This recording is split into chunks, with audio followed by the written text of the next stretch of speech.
welcome to my channel. If you're new here, my name is JoJo. I talk about my life story in hopes of helping other people, which I already have, and I will continue to. If you'd like to stick around, please hit the subscribe button and share, all that good stuff, and join the JoJo Fam Bam. We'd love to have you, and thank you for stopping by to watch my video. For all my returning OGs, oh my goodness, you know what? Come on. I want a virtual hug. Oh, come on.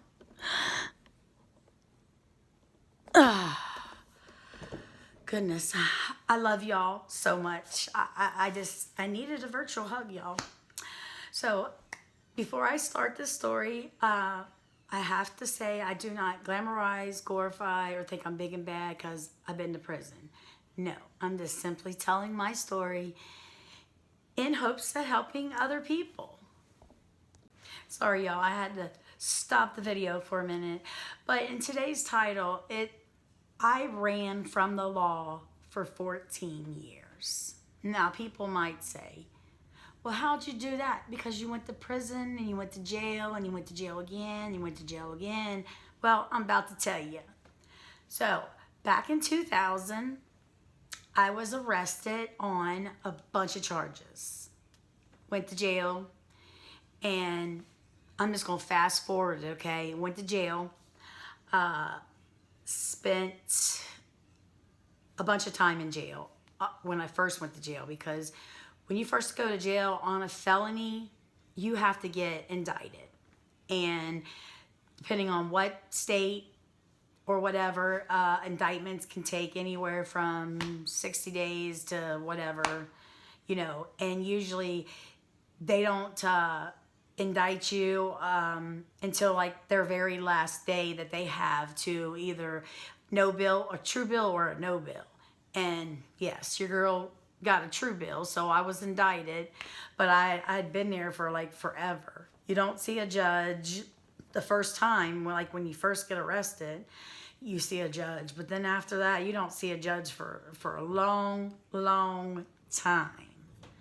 So now I could have got out on bail, but I didn't know anybody that had like, what was it? I don't know, $50,000, $100,000, or something like that.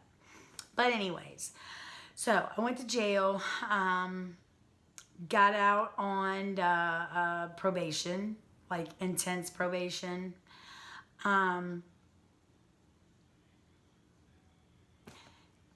Was doing okay, and just started going back and getting back into trouble, and doing drugs. So I got caught again, and this time, well, the first time, no, they gave me just regular like probation. This time they gave me supervised. They let me out again, and then I spent, I don't know, a month in jail or something in the county jail. They let me out again on supervised probation, intense supervised probation. Then, y'all, I messed that up. Yeah, this is crazy. I go back to jail. That's when I spent like 5 months in the county jail waiting to go to the rehab. I told y'all that story about the haunted rehab. Go watch it. It's good. Yeah, go watch it. I might link it up here in the little window up here. But after this, go watch it if you haven't already seen it. So I went there, and I didn't graduate, y'all. I almost graduated. Well, I ended up leaving that place. Okay, I might be forgetting a couple of times I went to jail and got out accidentally. I call it accidentally, because they never let me out unless I seen a judge or something. But they did give me lots of chances. And the judge that my original judge from 2000, from when I originally did these charges, was the same judge now. The same judge. I'm not going to mention his name or anything like that, but the same judge from 2000. I don't know the exact dates I went to jail, the county jail or anything. No, I don't even know that. I only know the exact dates I went to prison and got out. So, but county jail, I don't know. Okay, so went to rehab, didn't make it, end up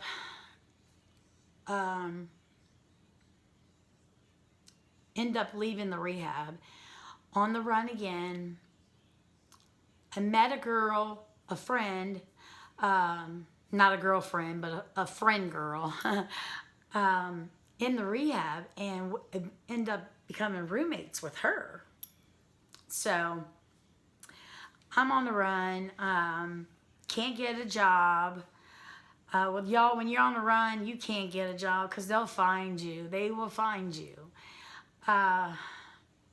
Yeah. And then I end up going down to Florida thinking, I'll just run down there. They won't find me.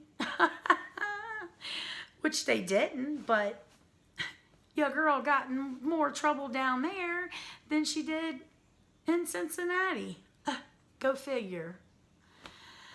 So I go to prison and I'm like, oh my God. This whole time I'm thinking, okay, after this, they're going to extradite me back to Ohio. And the judge told me, because I kept, getting chance after chance after chance, the judge told me, he said, if you come back before me, I'm going to give you a year for every charge. And it was going to be, well, it was like a bunch of charges, but knocked down to like 3. So he said I would do 3 years, day for day. No good time, no nothing, day for day. This is what he told me. So this is what I'm thinking the whole time in prison. And nobody would tell me if I was going to be extradited or not. You don't know until like the last maybe month or 2 of you EOSing. That's end of sentence to you're getting ready to get out. You don't know. So you're left in the dark. And who likes being left in the dark? Not knowing. I know I don't. I don't think anybody does. That's the worst feeling. Running, looking over your shoulder, and being in the dark, not knowing. Them's the worst feelings in the world. Oh my gosh. So, about, I don't know, a month or 2, and I finally found out that Cincinnati was not going to extradite me. I'm like, whew. Now, mind you, this whole time, for 4 years, I done thought, okay, I'm doing these 4 years, then they're going to extradite me. And let me tell you, when you get extradited from far away, it takes you forever to get to where you're going. Because you got to figure, Florida, Cincinnati, that's a long distance. So in between time, they don't just like drive you straight through or nothing. Sometimes they might fly you, but they usually drive you. So you go from the prison to, I don't know, so many miles. You stop at a county jail, you spend the night there, then you go on, and it just goes like that until you get to, the county jail that you have to go to be sentenced to the prison. So anyways, where was I at? So I went 4 years not knowing, and I finally found out I wasn't going to be extradited. So I was like, oh my God. This whole time I'm thinking, I got to do 4 years here and 3 years here, 7 years. Yeah, because I remember that judge saying, he pointed his finger, y'all. I don't like to point. But he said, you will do, and this is what he did to me, you will do day for day because he was mad because I had chance after chance after chance after chance. Excuse me. So I get out of prison. I'm homeless in Florida. Don't know. I mean, don't know where my aunt is because my other aunt hid her from me. Y'all, check out my first time going to prison video, and you'll know what I'm talking about. So I get out, I'm homeless, and I meet somebody, and I'm living with them. That's not what the story's about, JoJo. Keep on going. I don't want to get off topic, y'all, but I end up going back to Cincinnati in 2009, running. Yep, running. When you're running, like people will, if they know you're on the run and they get mad at you, the first thing they do is, if you do BBB, I'm gonna call the cops on you. You're gonna go to prison. Blah, blah, blah, blah, blah. Like, really? I got so tired of that, y'all. Anyways, check this out. I wish I knew the exact many a times I went. I'm gonna try to look all this information up to see the exact how many times. Because I was boosting to pay for my habit, end up going to jail, and I think it was every Wednesday, they would start letting people out, and I'm in there for a PV, a probation violation. You don't get out on OR because it's overcrowded on a PV. I ain't never had, but there's always a first time for everything, right? Anyways, it was like a Wednesday. It was they was letting out people at the Hamilton County Justice Center on Wednesdays. At this time, I was in there. I was the last name called. I was like, blah, blah. I was hating. Yeah, I was hating. Because, I didn't think they was going to call my name. And they did. I was like, holla. I couldn't believe it. My daughter couldn't believe it. I had to walk. I walked from downtown Cincinnati to Westwood. Yes, and didn't care. Did not care. Honey, I was so happy to get out of jail. Anywho, they let me out. And check this out. All they wanted me to do was stay clean. Make sure, like I was court ordered to take psychotropic medications. I promise I was. Court ordered. I'm getting off topic here, but I just want to tell y'all. I actually, my court, my judge was like a mental, I forget what they call it. He was a mental judge. It's a judge for people with mental health issues. The judge actually told me that I was doomed at birth, is what the judge told me. And he actually said that he felt sorry for me because I was doomed at birth. Meaning my father's side of the family were all criminals. My mother's side of the family was half criminals and more than half mental illness issues. Lots of mental illness issues on my mother's side. A few cases on my father's side. But anyway, I took that personal, like, I was doomed at birth. What do you mean? You know what I mean? I mean, how would you feel? I'm like, but he felt sorry for me. Because he actually looked into my story, or my life, you know what I mean? So, anyways, where was I at? Oh, I walked to Westwood where we lived. Surprised my daughter and Lynn. I knocked on the door and covered the peak hole up, and they were like, "Who is it? Who is it?" And I was like, you know, open up, with a different voice or whatever. But anyways, they opened up. She was like, "What are you doing out?" I'm like, "Girl, they let me out." I was like, holla. I knew what I was about to do.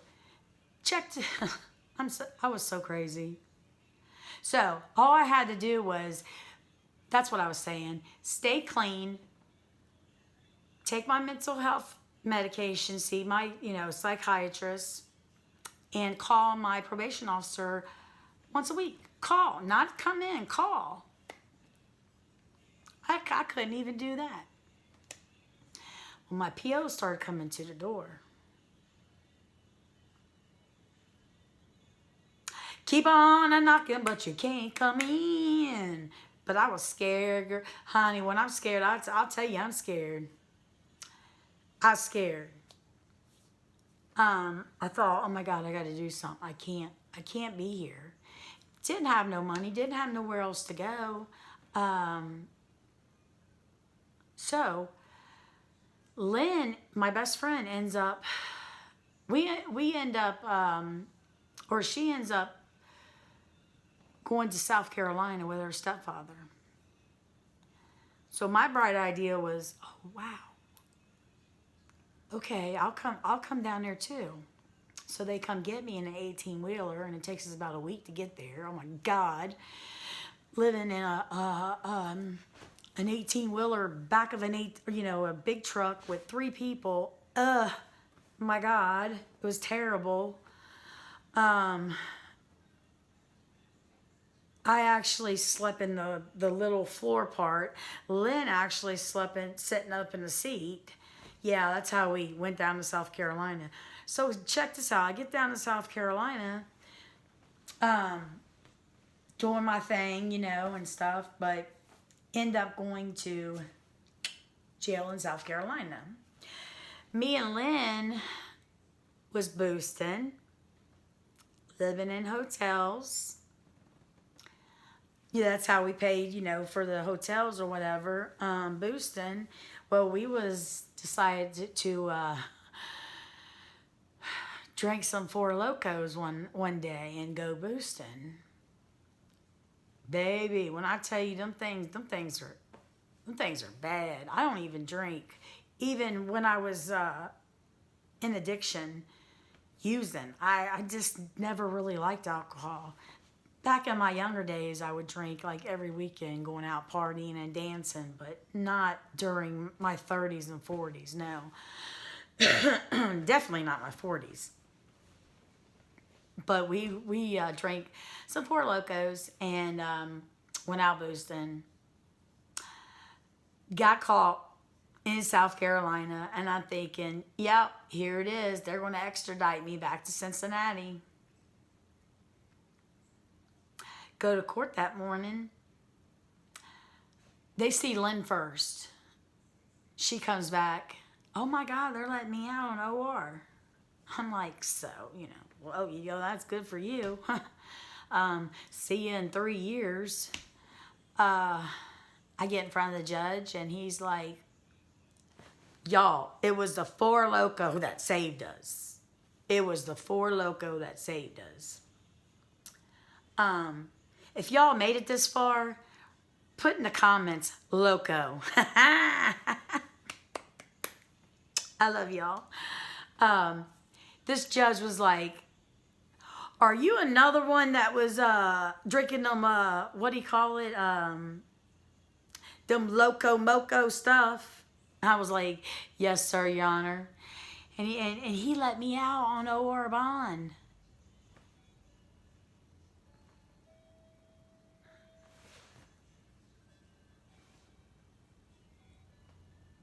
I couldn't believe it. So I get out.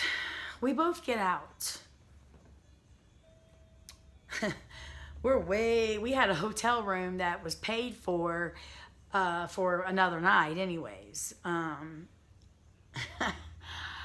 Uh, we get out. We go back to the hotel room. Oh my God, it took us forever to get there. We were like going to truck stops, the gas stations with trucks, ask them if they were going that way and stuff, because the jail was real far away from where we were at in South Carolina. Um, Mind you, I'm still on the run, okay? So we get back there. Finally, we go back to Cincinnati. I'm like, I did not like South Carolina. We was in Camden, South Carolina first, and then we were in Columbia, South Carolina, homeless. If you want to hear that story where I was homeless in Columbia, South Carolina, let me know, because I'd love to tell you the story about that. It was awful, y'all. It was awful. But that's not what we're talking about. We're talking about JoJo running for 14 years. So, mind you, I done been to prison, done been to jail many a times. Now I end up back in Cincinnati. So I was going boom, boom, boom, boom, boom, back in Cincinnati. Still using. Well, Lynn was y'all, that story is in my videos too. Which video is that in? Oh shoot.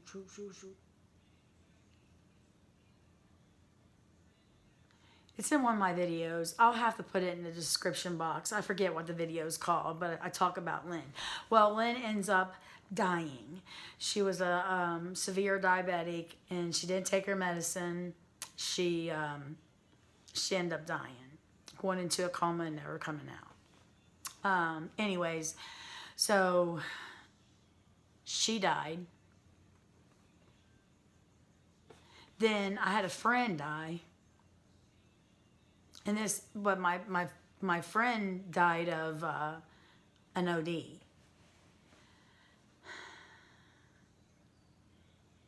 Or no, hold on. My cousin died of an OD. My other cousin died of an OD. My friend died of an OD. Then his girlfriend died OD. In our house, I found her dead. Like, she was awake. I mean, she was using. This is a story on its own, y'all. I have to tell you this story. Let me know if you want to hear this story. I got many things to tell y'all, to share with y'all. She had, because she was an addict. She had gotten high with her boyfriend. Her new boyfriend, came to our house, spent the night. We all, did put makeup on and all that girly stuff, and she kept nodding out and stuff. She went to sleep and never woke up. So it ain't like she was using in our house and OD'd right like that. No. She went to, like I just said. Anyways, I found her dead. I knew I had to call 911. I had to.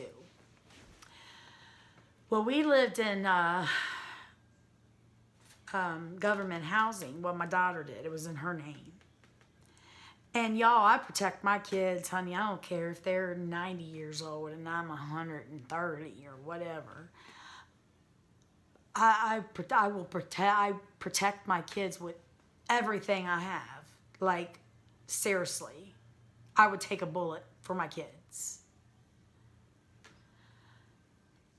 What was going on in my mind is, this is my daughter's house, and I know I'm getting off topic, but I got to tell you what happened to end the story.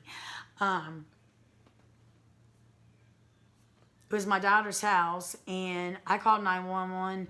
They tell me to do CPR on her. She was purple. She was stiff. She was gone like for hours. So I didn't do none of that stuff because she was gone. She was stiff. There's no coming. I couldn't have did CPR. I would have, but she had been dead for hours. So I called 911, and I know when there's an OD or a suspected OD or whatever, the cops usually come too. I didn't want them to think that, well, once they investigated, they would have known that she didn't just use and stuff like that. So they knew she was, dead for a long time. I didn't want my daughter to be, charged or whatever. If they was going to do anything like that, I would have took the charge. But nothing went on in our house except for her coming over. She got in a fight with her boyfriend, coming over, spending the night, and she kept nodding out, and she went to sleep and never woke up. But I panicked, and my daughter was like, "Run, Mom, run! I'll tell them what happened." And I'm like, "No, I have to stay. I have to stay." My heart told me I had to stay because I knew in my heart I was going to be the next one. Everybody kept dropping, and I know this ain't what this story is about. It's about being on the run for 14 years, but I stayed. They put my daughter in the back of the cop car, me in the back in the cop car, questioning us. The cop asked me, "Are you ain't wanted or nothing, are you?" I'm like, "No." Thinking that she ain't gonna know that I'm wanted. It ain't gonna say it. Boy, I'll tell you, you think some crazy stuff, boy. She was like, my name came back, and she was like, "Why didn't you just tell me you had a probation violation?" I'm like, "I don't know." I'm going to take a drink of water, y'all. I was like, "I don't know. I don't know." Well, guess what? She takes me down to the jailhouse. They do not accept me. Are you surprised? You probably are.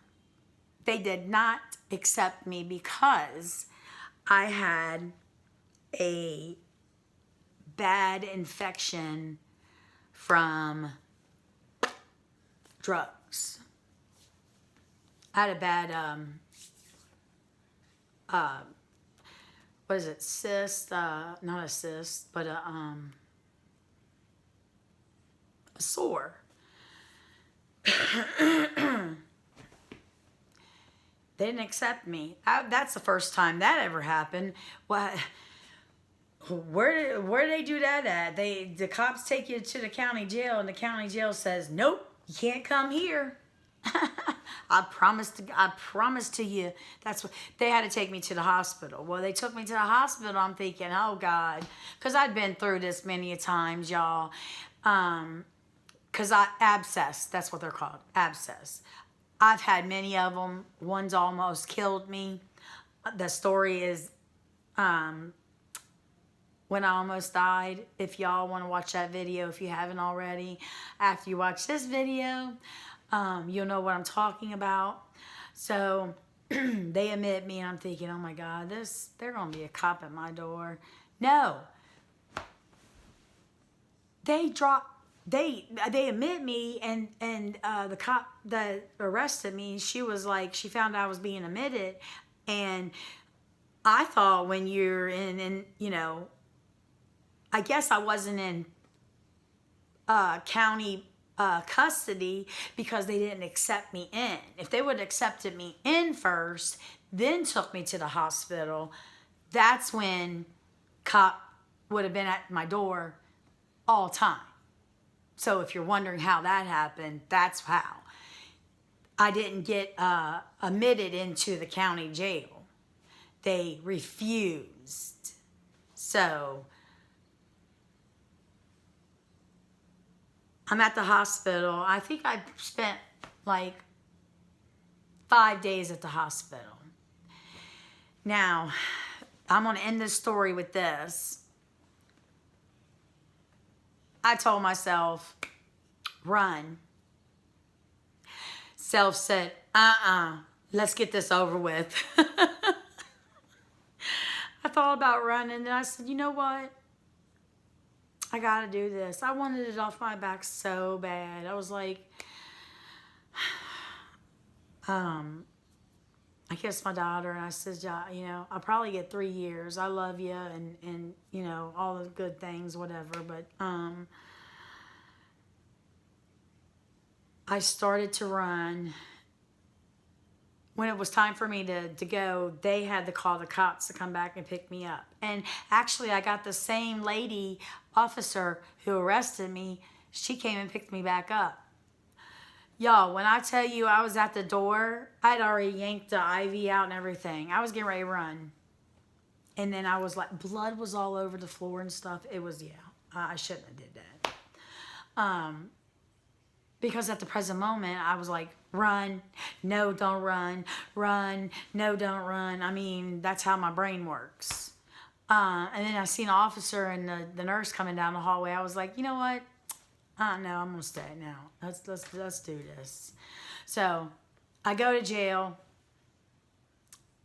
and they do accept me at this time because I don't have an infection no more, and it's better. Well, I still have the infection, but it's better. It's healing. When I go to court, guess who it is? The same judge from 14 years. So 2000 is when I first got arrested for these charges I was running on. Been to the county jail and gotten out 4 or 5 times in between. Went to Florida, went to prison for 4 years, got out, went back to Cincinnati, went to jail 2 or 3 more times, went to South Carolina, got out, or went to jail, got out on an accident, I call it, but OR. So I run from there, run back to Cincinnati, and then this is all yeah. So from 2000 to 2014, I ran from the law. And because when I seen that judge, he was like, I promise y'all, I wish I could have took a picture. He was like, oh, he said my name. He was like, it's nice to see you. Long time no see. I'm thinking, oh my God, please, please, please. That's what I'm saying in my mind.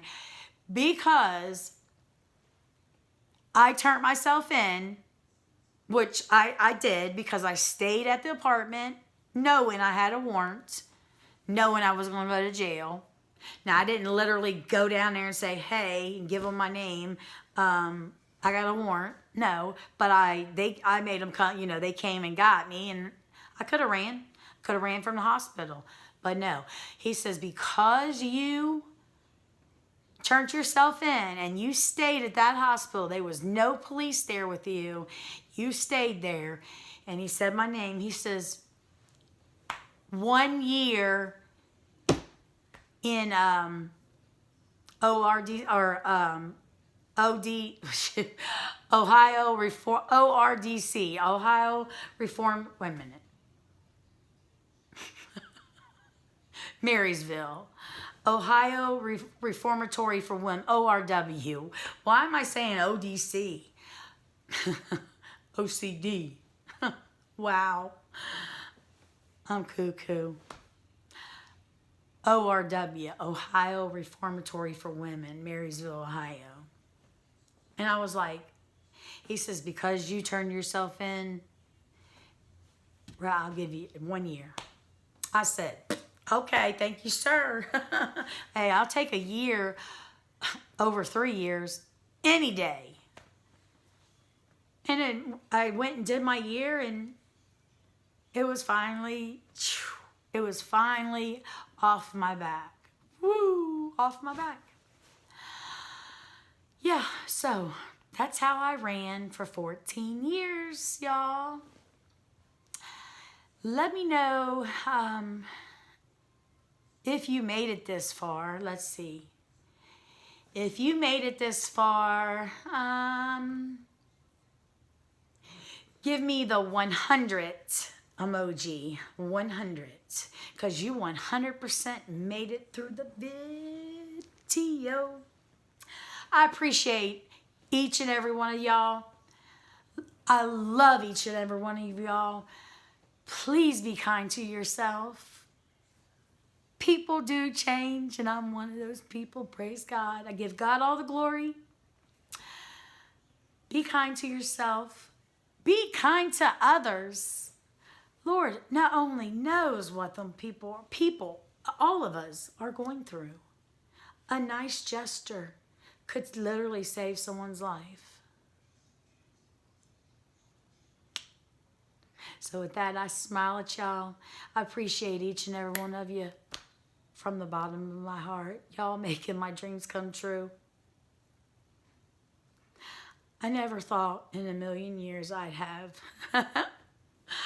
so many people who love me. I don't want to cry. Ooh, I don't want to cry, y'all.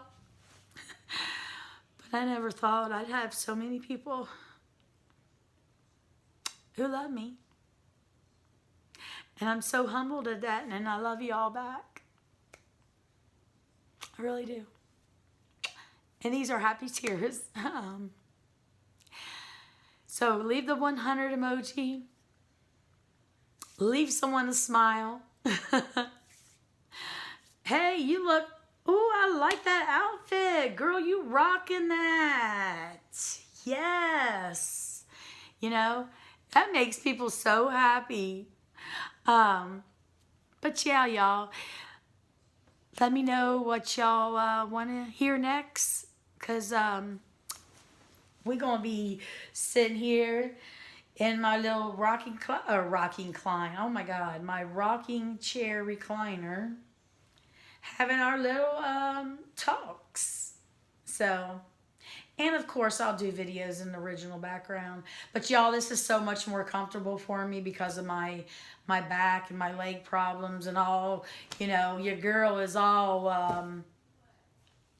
messed up. But anyways, I'm rambling now. I love y'all. Mwah. Share this to somebody who, I don't know, needs to hear it, or just share it. I love you. Until next time. Mwah. Bye.